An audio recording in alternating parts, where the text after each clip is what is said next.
Village areas में देखें school जो है गवर्नमेंट के स्कूल हैं, वहाँ यही कहते हैं कि तालीम जो है कुछ ख़ास नहीं दी जाती।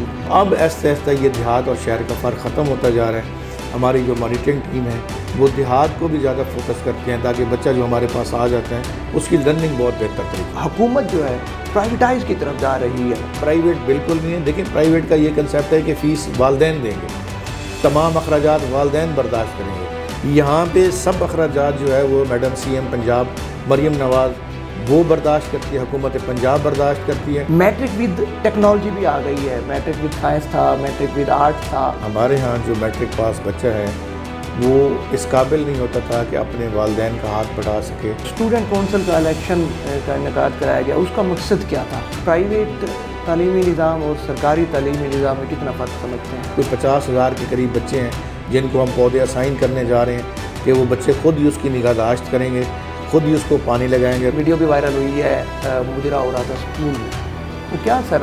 जी देखिए, स्कूल हमेशा लर्निंग एक्टिविटी के लिए इस्तेमाल होना चाहिए। अस्सलाम वालेकुम, SD स्पेशल के साथ मैं हूं जाहिद मलिक। नाज़रीन, किसी भी मुल्क की तरवीज व तरक्की में उसकी तालीम का बड़ा अहम किरदार होता है। हर मुल्क अपने तालीमी निज़ाम को मजबूत करने के लिए अमली काम कर रहा है। इसी हवाले से पाकिस्तान जो है तालीम के हवाले से क्या काम कर रहा है? पाकिस्तान के अंदर जितने भी सूबे हैं, चाहे वो सूबा पंजाब हो, सरहद हो, सिंध हो, बलूचिस्तान हो, तो तमाम तर सूबे जो हैं वो तालीम को बेहतर करने के लिए कितना काम कर रहे हैं। आज के जदीद दौर में जदीद तालीम आ गई है, हमारा पाकिस्तान जदीद तालीम में कितना अहम किरदार अदा कर रहा है। हमारे साथ आज पंजाब भर के हवाले से हम बात करेंगे, तालीम के हवाले से। तो मुल्तान जो है ख़ास तौर पे एक अहमियत का हामिल है पंजाब में, क्योंकि पंजाब में मुल्तान को इसलिए अहमियत है कि पंजाब बोर्ड को बड़ी उसकी जितनी भी जो डिग्री होती है वो बड़ी अहमियत दी जाती है। क्या वजह है, इस पर भी बात करेंगे। मसाइल क्या है, इस पर भी बात करेंगे। तालीम को बेहतर करने के लिए वालदैन का कितना अहम रोल होता है, इस पर भी बात करेंगे। और यकीनन आज इस तमाम तर गुफ्तगू में हमारा इस प्रोग्राम का हिस्सा बने हैं, किसी रस्मी तारुफ के मुताज नहीं हैं, CEO एजुकेशन जनाब सफदर हुसैन वाघा साहब। सर बहुत बहुत शुक्रिया जी, thank you very much sir, आपने अपना कीमती वक्त दिया आज हमें। आज हमने खुल के बातें करनी है तालीम पे। जी बिल्कुल, इंशाल्लाह। हमने आपसे भी पूछना है, आपने तालीम जो हासिल की कितनी मारें खाई हैं? जी बिल्कुल सही है। कितने मसाइल का शिकार रहे हैं? और उसके बाद फिर हम तमाम तर जो पंजाब के तालीमी खिदमात हैं उस हवाले से भी बात करेंगे। सर सबसे पहले अपने बारे में बताइएगा सर, तालीम कहाँ से हासिल की, किस तरह ये आपको शौक़ हुआ कि तालीम के ही शोबे में मैंने आना है? जी आपका बहुत शुक्रिया। जैसा कि आपने बताया कि मेरा नाम डॉक्टर सफदर हुसैन है और मैंने 22 अक्टूबर 2024 को 2023 को यहाँ पे बतौर chief executive officer district education authority Multan अपना चार्ज लिया। और जहाँ तक तालीम की बात है तो मैं इसी सरकारी स्कूल से पढ़ा हुआ टाट सिस्टम का स्टूडेंट हूँ। मैंने अपनी प्राइमरी जो तालीम है वो अपने आबाई गाँव चक नंबर 11 फैज़ है वहाँ से हासिल की, और अपना हाई स्कूल जो है government high school Makhdoom Ali से। ग्रेजुएशन मैंने एमरसन कॉलेज से की और PhD की डिग्री मैंने पेशावर यूनिवर्सिटी से हासिल की। अल्हम्दुलिल्लाह मैं सोशियोलॉजी में PhD करने वाला साउथ पंजाब का दूसरा बंदा था जिन्होंने सोशियोलॉजी में ये डिग्री हासिल की। तो इस फील्ड में आने का शौक़ हमें, क्योंकि हमारे इर्द गिर्द जो अहबाब हैं काफ़ी का ताल्लुक़ जो है ना तालीम से था।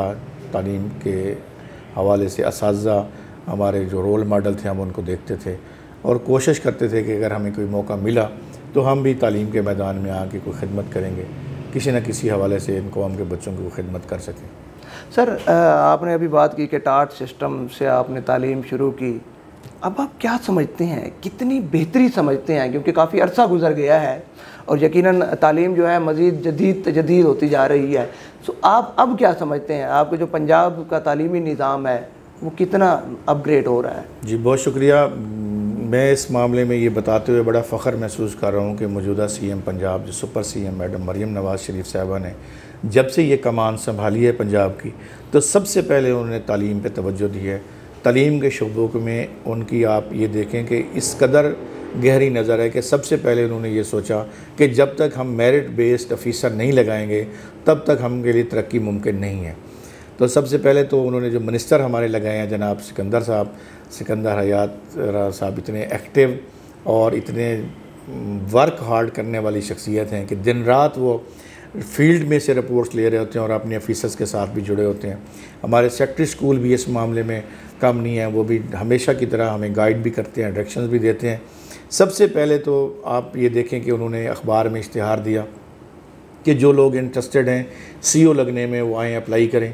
उन्होंने अप्लाई किया, फिर उनका एक स्क्रीनिंग टेस्ट लिया गया कंप्यूटर का, फिर उनका एक रिटन टेस्ट लिया गया, फिर एक मैराथन था इंटरव्यू का जिसमें मुख्तलिफ शोबे से लोग ताल्लुक़ रखने वाले थे जिन्होंने इंटरव्यू लिया, और तब जाके ये सिलेक्शन हुई और उनको डिस्ट्रिक्ट असाइन किया गया। तो ये मैं समझता हूँ कि तालीमी मैदान में मैडम CM का, सर मिनिस्टर साहब का और सेक्रेटरी साहब का ये ऐसा काम था कि इतने प्रेशर के बावजूद भी जहाँ पॉलिटिकल गवर्नमेंट हो उन्होंने मेरिट बेस्ड लोगों को अपॉइंट किया। अच्छा, इसमें सर क्या आपने निज़ाम बनाया हुआ है? विलेज एरियाज़ में देखें स्कूल जो हैं, गवर्नमेंट के स्कूल हैं, वहाँ यही कहते हैं कि तालीम जो है कुछ ख़ास नहीं दी जाती। क्या वहाँ पे जो असातिज़ा होते हैं वो वेल एजुकेटेड नहीं होते, या असातिज़ा को उस तरह ट्रेन नहीं किया जाता कि जिस तरह शहरी स्कूल हैं उसी तरह देहाती स्कूल भी काम करते हुए नज़र आएँ? जी बिल्कुल ऐसा है कि जो तालीमी काबिलियत है तमाम टीचर्स की, वो तो डेफिनेटली शहर और देहात का उसमें कोई फ़र्क नहीं है कि गवर्नमेंट की एक प्रिस्क्राइब्ड क्वालिफ़िकेशन है, उस पर जो पूरा उतरता है हम उसे वहाँ पे गवर्नमेंट असाइन करती है टास्क और वो वहाँ पे करते हैं। रिमोट एरियाज़ में कुछ मुश्किलात ज़रूर हैं। एक तो बच्चों की एक्सेस उतनी करीब नहीं है स्कूलों की, बच्चों की एनरोलमेंट उस तरह नहीं हो पाती थी पहले, लेकिन अब मौजूदा गवर्नमेंट ने इस कमी को पूरा करने के लिए भी, जहाँ टीचर्स कम हैं, टीचर्स इंटर्निंग सिस्टम शुरू किया है और हर स्कूल में जहाँ जहाँ टीचर्स की कमी थी वहाँ पे स्कूल टीचर्स इंटर्नीज दी हैं। बच्चों को कोशिश की गई है कि एक ऐसा एनवायरनमेंट दें ताकि बच्चे जो है ना स्कूलों में ना सिर्फ ख़ुद ब खुद आएँ बल्कि वो बड़ी खुशी से हैं और लर्निंग के प्रोसेस से गुजरें। तो अब आहिस्ता आहिस्ता ये देहात और शहर का फ़र्क ख़त्म होता जा रहा है। हमारी जो मॉनिटरिंग टीम है वो देहात को भी ज़्यादा फोकस करती हैं ताकि बच्चा जो हमारे पास आ जाते हैं उसकी लर्निंग बहुत बेहतर तरीके से हो। अच्छा सर, अभी ने आपने बात की है कि CM साहिबा जो हैं मरियम नवाज़ साहिबा बड़ा अहम किरदार अदा कर रही हैं, तालीम के हवाले से उनका बड़ा एक अमली काम नज़र आ रहा है। तो हुकूमत जो है प्राइवेटाइज़ की तरफ जा रही है, स्कूल देख रहे हैं आप वो प्राइवेट किए जा रहे हैं। क्या प्राइवेट और सरकारी का ये जो कंपैरिजन जो है, ये जो फ़र्क है, ये ख़त्म कराने के लिए किए जा रहे हैं?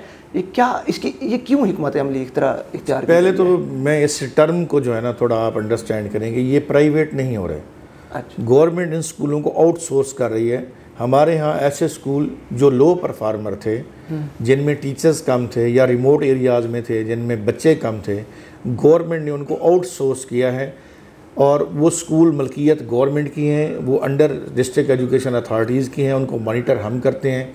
गवर्नमेंट हर बच्चे के उनको पैसे देती है और वो रिस्पॉन्सिबिलिटी उस लाइसेंसी की है जिसको लाइसेंस दिया गया है कि वो हाँ क्वालिटी भी बेहतर करे और एनरोलमेंट भी बेहतर करे। ये प्राइवेट बिल्कुल नहीं है। देखिए प्राइवेट का ये कंसेप्ट है कि फ़ीस वालदैन देंगे, तमाम अखराजात वालदैन बर्दाश्त करेंगे। यहाँ पे सब अखराजात जो है वो मैडम CM पंजाब मरियम नवाज़ वो बर्दाश्त करती है, हुकूमत पंजाब बर्दाश्त करती है। किसी किस्म का एक रुपया भी किसी बच्चे से नहीं लिया जाता। तो ये प्राइवेट तो बिल्कुल ही नहीं है। हाँ आउटसोर्स हैं ताकि स्कूलों की एफिशिएंसी को बेहतर किया जा सके। गवर्नमेंट का इतना इंफ्रास्ट्रक्चर है, वहाँ पे बिल्डिंग्स बनी हुई हैं, तो वहाँ टीचर्स की कमी को पूरा करने के लिए रिक्रूटमेंट का एक लंबा प्रोसेस है, तो उससे बेहतर नताइज हुए हैं और लाखों की तादाद में बच्चे उन स्कूलों में अब इनरोल हो रहे हैं। अच्छा, तो जिस तरह पहले PEF भी चला रहा था, PEF के थ्रू ही स्कूल चल रहे थे। PEF का तो थोड़ा और सिस्टम है। PEF जो है ना प्राइवेट स्कूलों को फाइनेंशियल असिस्ट करता है। ये जो है ना गवर्नमेंट के स्कूलों को आउटसोर्स किया जा रहा है ताकि गवर्नमेंट के लो परफॉर्मर जो स्कूल थे, जो साल से 20, 25, 30, 50 स्टूडेंट से चल रहे थे, तो अब उन्हें आउटसोर्स कर दिया गया और वहाँ माशाल्लाह बड़ा अच्छा रिजल्ट। अच्छा, अभी आपने आउटसोर्स की बात की है, इसका मतलब अगर मैं भी वो सरकारी स्कूल लेना चाहता हूँ तो मैं भी ले सकता हूँ? उसके लिए क्या सर? जी, उसके लिए गवर्नमेंट ने बाकायदा एक क्राइटेरिया बनाया है, अखबार में इश्तिहार आता है और लोग उस पर अप्लाई करते हैं। जो जो उस क्राइटेरिया पे पूरा उतरता है उसकी कुछ कैटेगरीज़ बनी होती हैं। पहले तो ये है कि स्कूल चेन हो, कोई ऐसी NGO जो स्कूल चलाना पहले चला रही हो, कहीं पे उसका एक्सपीरियंस हो। तीसरा, गवर्नमेंट ने नौजवान नस्ल को रोज़गार करने के लिए इंटरप्रेन्योरशिप का एक कंसेप्ट दिया है कि किसी भी गांव या मोहल्ले में या इलाके में अगर कोई पढ़ा लिखा बच्चा बच्ची है और वो 3 लोग मिल के स्कूल पे अप्लाई करते हैं तो उनको देते हैं ताकि उनकी अर्निंग भी साथ साथ हो, उनकी मसरूफियत भी और स्कूल भी बेहतर हो। तो आप भी ले सकते हैं अगर उस कैटेगरी में आते हैं। सही। अच्छा सर, बात आते हैं दोबारा मैट्रिक की तरफ, क्योंकि मैट्रिक कहते हैं कि तालीम का दरवाज़ा है। तो जब वो दरवाज़ा ही बंदा अबूर ना कर सके तो आगे फिर कैसे जाएगा, क्योंकि बड़ी मुश्किलात आते हैं। जो मेरी तरह नालायक स्टूडेंट होता है उसके लिए बड़ी मुश्किलात का सामना करना पड़ता है। मैट्रिक विद टेक्नोलॉजी भी आ गई है, मैट्रिक विद साइंस था, मैट्रिक विद आर्ट्स था, तो क्या समझते हैं कितने जो तालीमी निज़ाम है उसमें बेहतरी आएगी? ये एक बहुत बड़ा CM का इनिशिएटिव है, और यकीन करें कि हमारे यहाँ जो मैट्रिक पास बच्चा है वो इस काबिल नहीं होता था कि अपने वालिदैन का हाथ बटा सके। अगर वालिदैन का हाथ नहीं बटा सकते तो कम से कम अपनी अर्निंग इतनी कर सके कि उसकी अपनी ज़रूरियात पूरी होती रहें। तो ये बड़ा अहम इनिशिएटिव है। 4 कैटेगरीज में मैट्रिक जो है ना इंट्रोड्यूस करवाई गई है और उसका बड़ा अच्छा रिज़ल्ट मिला है। और मुल्तान में इस वक्त कोई 5000 से ज़्यादा करीब बच्चे जो हैं वो मैट्रिक टेक्नोलॉजी में एनरोल हुए हैं। और ये क्योंकि पहला साल था, अभी लोग उस तरह के बिलीव भी नहीं कर रहे थे, लेकिन मैं समझता हूँ कि वक्त के साथ साथ ये हज़ारों की तादाद में लोग आएंगे, क्योंकि जैसे ही हमारा बच्चा कोई मैट्रिक करेगा वो इस पोजीशन में आ जाएगा कि वो कम से कम अपने वालिदैन का भी हाथ बटा सके और वो अपने लिए भी अर्निंग पैदा कर सके, और इससे उसका कॉन्फिडेंस भी डेवलप होगा और अपनी एजुकेशन भी जारी रख सके। अच्छा सर, जदीद तालीम में अब जाहिर सी बात है, आपने देखा है कि साइंस जो है वो तरक्की करती जा रही है, दुनिया कहाँ से कहाँ पहुँच गई है। हमारा पाकिस्तान जो है अभी भी वही अलिफनार बेबकरी तो वहीं पे ही खड़ा हुआ है। तो आप देहातों के जो स्कूल हैं उनमें अक्सर हमने देखा है कि वहाँ पे असातिज़ा की भी कमी होती है, एक ही उस्ताद बहुत सारी क्लासेस को पढ़ा रहा होता है। तो ये जो एक खला है इसको ख़त्म करने के लिए कुछ अमली इक़दाम किए जा रहे हैं सर? बिल्कुल, बड़ी अच्छी बात की आपने। अब तो सिलेबस हमारा बहुत एडवांस हो गया है, और पहले हमारा एक डिपार्टमेंट होता था जो किताब लिखता था या किताब अप्रूव करता था, दूसरा हमारा डिपार्टमेंट होता था जो इम्तिहान लेता था, तीसरा डिपार्टमेंट होता था जो हमारी बच्चों टीचर्स को ट्रेनिंग करवाता था। अब मैडम CM ने देखा कि ये इतना गैप है कि किताब लिखने वाले को ये नहीं पता कि ट्रेनिंग कौन सी करवानी है, और ना इम्तिहान लेने का वाला पता है कि किताब में क्या लिखा गया है। तो उन्होंने ये तीनों डिपार्टमेंट को अब यकजा कर दिया है, अब पैक्टा बना दिया है, ताकि ये तीनों आपस में मरबूत रहें और बच्चों की बेहतरी के लिए ज़्यादा से ज़्यादा काम करें। हमारी एडवांस किताबें अब बहुत बेहतर हो गई हैं, और अब अलिफ बे पे क्योंकि हमारी बेसिक ज़बान है उर्दू, हम बच्चों की अंडरस्टैंडिंग के लिए कोशिश करते हैं कि उन्हें आसान से मुश्किल की तरफ ले जाया जाए। लेकिन आज के दौर की अगर आप बुक देखते हैं तो बड़ी शानदार बुक है और जदीद टेक्नोलॉजी और जदीद तकाज़ों को पूरा करती है।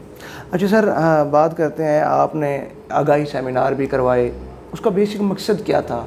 तजावज़ात के हवाले से भी आपने करवाए, उसके बाद ग्रीन पाकिस्तान के हवाले से भी, क्या उनके ऊपर अमली काम करते हुए स्टूडेंट जो हैं वो नज़र आ रहे हैं आपको? जी, बड़ी अच्छी बात की आपने, क्योंकि देखिए हमारा मुल्क है, हमारा सूबा है, और हम सब मिल के हमारी जो सोशल रिस्पॉन्सिबिलिटी है, अगर हम उसमें ख़ुद का अपना किरदार अदा नहीं करेंगे तो चीज़ें उस तरह बेहतर नहीं होती। तो मैडम CM और सेक्रेटरी साहब और मिनिस्टर साहब का ये विजन था कि जनाब हम ग्रीन पंजाब की तरफ बढ़ें। इसके तहत हमने पौधे भी लगाए, सेमिनार भी करवाए, आगाही भी करवाई और पौधे लगा भी रहे। और कमिश्नर मुल्तान डिवीज़न मुल्तान राना आमिर करीम ख़ान साहब ने जब से चार्ज संभाला है, उनका अपना इनिशिएटिव है, उससे ये मामला और तेज़ हुआ है। उन्होंने कहा है कि जी आप बच्चों को पौधे असाइन करें।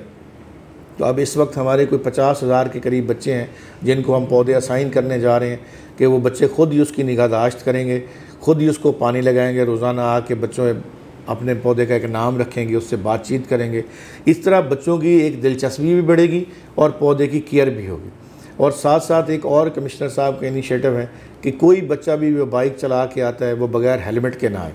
तो अल्हम्दुलिल्लाह हमने अपने स्कूल में ये मुहिम शुरू की हुई है, और हमारे 80% से प्लस स्टूडेंट जो है अब स्कूल में आते हैं तो हेलमेट पहन के आते हैं, और कोशिश है कि छुट्टियों के बाद इसको 100% अचीव कर लें। जी सर, ये भी आपने हेलमेट की भी बात की है। बाद स्टूडेंट को बड़े मसाइल का सामना करना पड़ रहा था। 18 साल से कम उम्र के जो बच्चे थे उनके पास लाइसेंस ही नहीं है, तो क्या वो स्कूल आने के लिए फिर बाइक ना चलाएं? तो उनके लिए क्या हिकमत अमली बनाई हुई है कि स्टूडेंट को जो है उसमें कुछ रियायत भी मिल जाए? हाँ, जो SOPs हैं उसका ख्याल रखें, जो हेलमेट वगैरह हैं उनका ख्याल रखें। उसके लिए देखिए मैं कमिश्नर साहब जैसे मैंने कहा बड़ा इस पर तवज्जो दे रहे हैं, और वो जो ट्रैफिक पुलिस है उनके साथ और AC साहबान और डिप्टी कमिश्नर साहबान के साथ राब्ते में हैं। और जहाँ जहाँ हमारे वो बच्चे जो एज के फैक्टर को मीट करते हैं वहाँ पे वो बाकायदा लाइसेंस बनाने वाली वैन आती है और बच्चों को वहीं फैसिलिटेट किया जाता है, उनके लाइसेंस बनाए जाते हैं। और जहाँ पे ये मुमकिन है, जैसे आप अभी कह रहे थे कि एज उनकी पूरी नहीं हुई, तो उनको वो SOPs पूरे करवाए जा रहे हैं कि वो कम अज़ कम हेलमेट का इस्तेमाल ज़रूर करें। और इससे बढ़कर भी कमिश्नर साहब तो आगे जा रहे हैं कि वालिदैन जो है ना अपने कंफर्टेबल जोन से निकलें और वो छोटे बच्चों को बाइक चलाने की इजाज़त ना दें। सही। अच्छा सर, स्टूडेंट कौंसल का इलेक्शन का इनेकाद कराया गया, उसका मकसद क्या था? ये एक बड़ी अच्छी बात की, ये साउथ पंजाब का बेसिकली इनिशिएटिव था जो अब पूरे पंजाब में है, और इस दफ़ा जो है मिनिस्टर साहब हैं और सेक्रेटरी साहब हैं, उन्होंने बड़ी डायरेक्शन दी कि इसको भरपूर तरीके से मनाया जाए। देखिए, इसका पहला मकसद तो यही है कि बच्चों के अंदर एक जमहूरी तर्ज़ अमल की तरबियत करना। दूसरा ये है कि उन बच्चों को इत्मीनान देना कि आपके मसाइल सिर्फ़ और सिर्फ जमहूरी तरीके से ही हल हो सकते हैं। तो हमने देखा कि पूरी पंजाब में, मुल्तान में भी भरपूर इलेक्शन हुए, बच्चों ने कंपेन भी की, बच्चों ने वोट कास्ट भी किया, बच्चों ने काउंटिंग भी, पूरी के पूरा एक तरबियत का अमल था। उसके बाद बाकायदा ओथ सेरेमनी हुई मुल्तान में, डिप्टी कमिश्नर मुल्तान ने उसकी ओथ टेकिंग सेरेमनी की। तो ये एक ऐसा अमल था जिससे बच्चे बड़े कॉन्फिडेंट हो रहे थे। हम जाके वहाँ पे बच्चों से बात कर रहे थे, वो कह रहे थे जी हम स्कूल में बच्चों के मसाइल को उजागर करेंगे, अपने असातिज़ा की हेल्प करेंगे, बच्चों को अगर कोई डिफ़िकल्टीज़ है लर्निंग में तो उसकी हेल्प करेंगे। तो मेरा ख़्याल में ये तरबियत का अमल है, और हमारे इदारे जो हैं वो इसको बतौर नर्सरी इस्तेमाल हो रहे हैं, ताकि कल को ये हमारे नौजवान लोग जो हैं लीडर बनेंगे और वो इस तरबियत के अमल से गुजर सकेंगे। अच्छा सर, आप अक्सर विजिट करते होंगे सरकारी स्कूलों में, जब आप जाते हैं कुछ ऐसा वाक़या हमें बताएं जो आपके दिल को छू गया हो और आपको रोना आ गया हो कि ये इस बच्चे के साथ इस तरह का वाक़या पेश आया, या कुछ ऐसी बात? जी, ऐसे वाक़यात तो बहुत से हैं, लेकिन एक दो वाक़यात मैं आपसे शेयर करता हूँ कि यहाँ पे हमारे गर्ल्स स्कूल हैं, तो कुछ बच्चियाँ ऐसी भी होती हैं जो बहुत नीडी होती हैं। तो मैं उस क्लास में गया तो मुझे उन्होंने बताया कि जी हमारी इस क्लास में 5-6 बच्चे ऐसे थे जो अपना यूनिफॉर्म नहीं ख़रीद सकते थे, अपने शूज़ नहीं ख़रीद सकते थे। तो हम बच्चों ने मिल के उन बच्चों को बताए बगैर हमने कलेक्टिवली उनके शूज़ भी ख़रीदे और उनके जो है ना वो यूनिफॉर्म भी ख़रीदे और उनको गिफ्ट कर दिया। ये है असल रूह जो बच्चों के अंदर पैदा होनी चाहिए। खुशी होती है इस बात की कि हमारी नौजवान नस्ल इस बात का एहसास करती है और इस एहसास को फैलाना चाहिए। डोनर जो हैं, मुखैर हज़रात जो हैं, उनको भी चाहिए कि देखिए गवर्नमेंट के स्कूलों में आमतौर आपको पता है कि मिडिल क्लास या गरीब लोग पढ़ते हैं, और यही वो लोग हैं जो इस मुल्क की तरक्की और तकदीर में बहुत अहम किरदार अदा कर सकते हैं और कर भी रहे हैं। सही। अच्छा सर, तालीम के साथ साथ जो खेल होते हैं, अक्सर स्कूलों में मैदान जो है वो नहीं है, जिसकी वजह से जो है स्पोर्ट्स वाला जो डिपार्टमेंट है वो नाम का ही होता है मगर उस पर कोई अमली काम नहीं किया जाता। तो क्या इस हवाले से कुछ इक़दाम किए? जी बिल्कुल, आप बिल्कुल सही कह रहे हैं। पहले ऐसा ही होता था, लेकिन पिछले साल से जब से मैंने पहले भी कहा कि मैडम CM साहबा ने ये चार्ज संभाला है, तो बच्चों की तालीम और तरबियत के साथ साथ खेलों पर भी बड़ी अहम तवज्जो है। और इस बार पूरे पंजाब में और मुल्तान में भी स्पोर्ट्स गाला करवाया गया बच्चों के लिए, और 5-6 गेम्स थी जिसके ऊपर मुख्तलिफ मैचेस हुए, और वो डिस्ट्रिक्ट लेवल पे हुए, फिर डिवीज़नल लेवल पे हुए।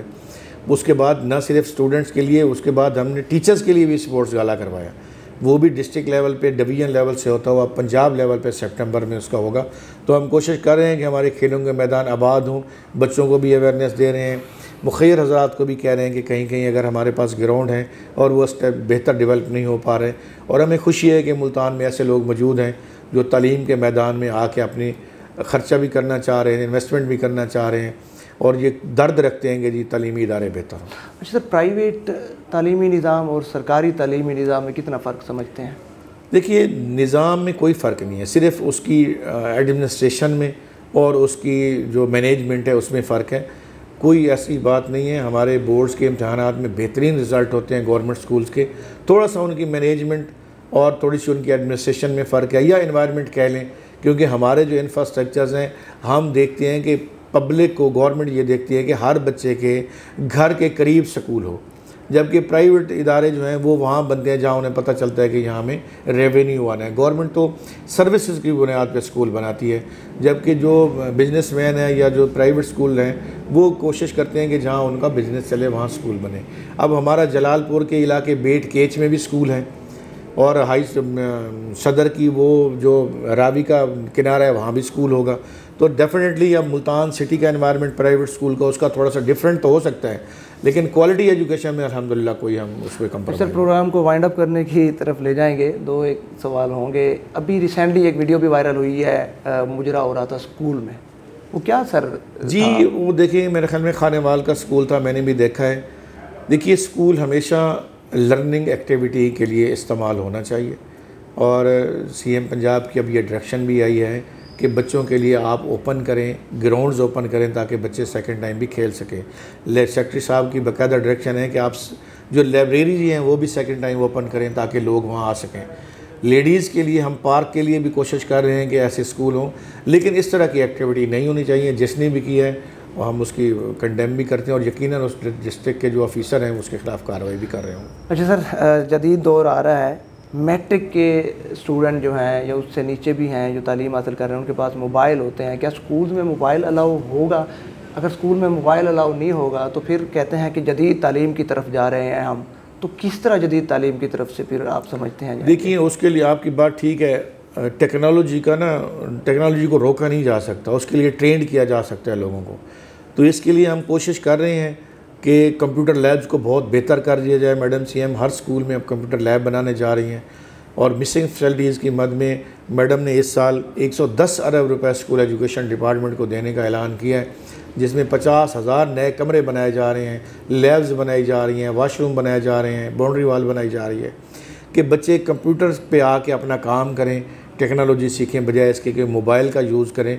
मोबाइल का यूज़ भी किसी हद तक घर में वो करें, लेकिन मेरा ये पैगाम भी है आपके ज़रिए से कि पेरेंट्स को भी अपने बच्चों के ऊपर नज़र रखनी चाहिए और उनको टेक्नोलॉजीज़ इस्तेमाल करें, लेकिन उसका पॉजिटिव इस्तेमाल होना चाहिए। स्कूल का एक छोटा सा बच्चा है, मुझे इलाका याद नहीं है, स्पीच करता है, बड़ा फेमस हुआ पड़ा है, उसने चैनल बनाया है, अर्निंग भी हो रही है। इसी तरह स्टूडेंट को क्या कहना चाहिए? बिल्कुल, डिजिटल मीडिया बिल्कुल हमें आए अर्निंग के हवाले से आना चाहिए। उन्हें जिसका स्किल है वो ये काम करें, लेकिन किसी की सरपरस्ती में करें, कोई ऐसी चीज़ वायरल ना हो जाए जो उनकी अपनी तरबियत को, उनके वालिदैन को, इदारे को या मुल्क को बदनाम करे। सर, जाते जाते कोई पैगाम देना चाहें? बस आपका एक्सपीरियंस कैसा है यहाँ मुल्तान में?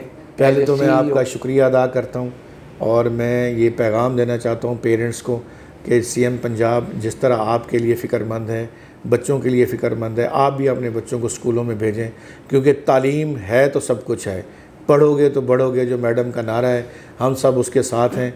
हम अपने मिनिस्टर साहब, सेक्रेटरी साहब और सीएम को यकीन दिलाते हैं कि हम अपनी क्वालिटी एजुकेशन के लिए भरपूर कोशिश करेंगे। बस वालिदैन से इल्तमास है कि सरकारी स्कूलों पे एतबार करें, अपने बच्चों को भेजें, इंशाल्लाह हम आपको बेहतर नतीजे देंगे, क्योंकि सरकारी स्कूल अब मियारी स्कूल हो रहे हैं। सर, बहुत बहुत शुक्रिया। बहुत शुक्रिया। जी बिल्कुल, हमारे साथ थे सफदर हुसैन वागा साहब, CEO एजुकेशन मुल्तान। यकीनन एक तफसीली बातें कर रहे थे, बातें तो बहुत सारी हैं मगर फिर किसी दिन एक और नशीस रखेंगे। इनका कहना है कि यकीन जो हुकूमत पंजाब की तरफ से जो एक पॉलिसी आ रही है कि तालीम को हम जदीद करने जा रहे हैं, चाहे वो विलेज स्कूल हों या शहरी स्कूल हों, तो तालिब इल्मों के लिए बेहतर से बेहतर मौक़े फ़राहम किए जा रहे हैं ताकि वो पढ़ कर अपने मुल्क और कौम का नाम रोशन करें।